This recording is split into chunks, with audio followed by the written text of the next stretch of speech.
कांची घूमने आओ हटौड़ा शहर स्मारक घुमाई दिउला नारायणी मल को सिनेमा हॉल में पिक्चर दिखाई दिउला मोमो चाउमीन छोला पानी पूरी चटपटे खुआई दिउला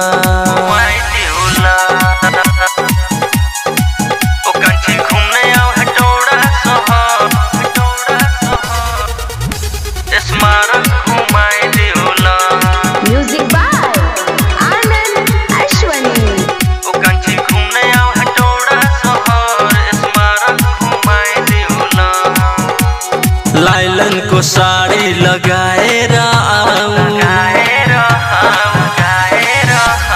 संगे घुमौला कांची पर न जाऊं लाइलन को साड़ी लगाए संगे घुमौला कांची पर न जाऊं हमी भखर को कांचा जिसका दिउला तिमी कांची नय स्टोरी साउनु फकैलन छु माया पुष्पलाल पार्क घुमाई दिउला कांची घूमने आओ हटौड़ा शहर स्मारक घुमाई दिउला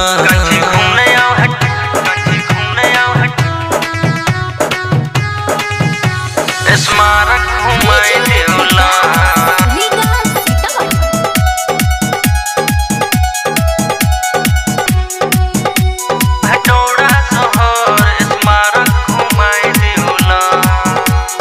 हवा खाना चावला मन काम न डारा सिटी व्यू सेल्फी लेना चावला पाठी भारा चिसो हवा खाना चावला मन काम न डारा सिटी व्यू सेल्फी लेना चावला पाठी भारा पानी तो सधैँ परिरहन्छन् यस्तै छ यहाँको पारा ऑटो में बसी कांची जाओ चुड़िया माई मंदिर घुमाई दिउला ओ कांची घूमने आओ हटौड़ा शहर स्मारक घुमाई दिउला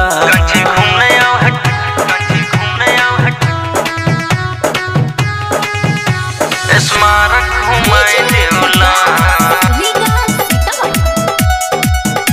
म्यूजिक बाय आनंद अश्वनी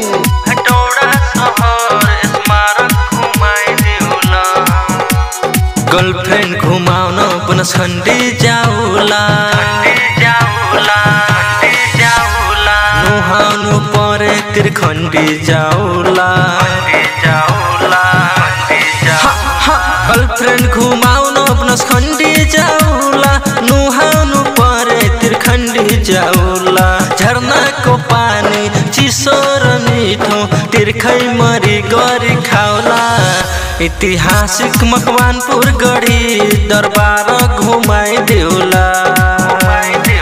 ओ कांची घूमने आओ हटौड़ा शहर स्मारक घुमाई दिउला।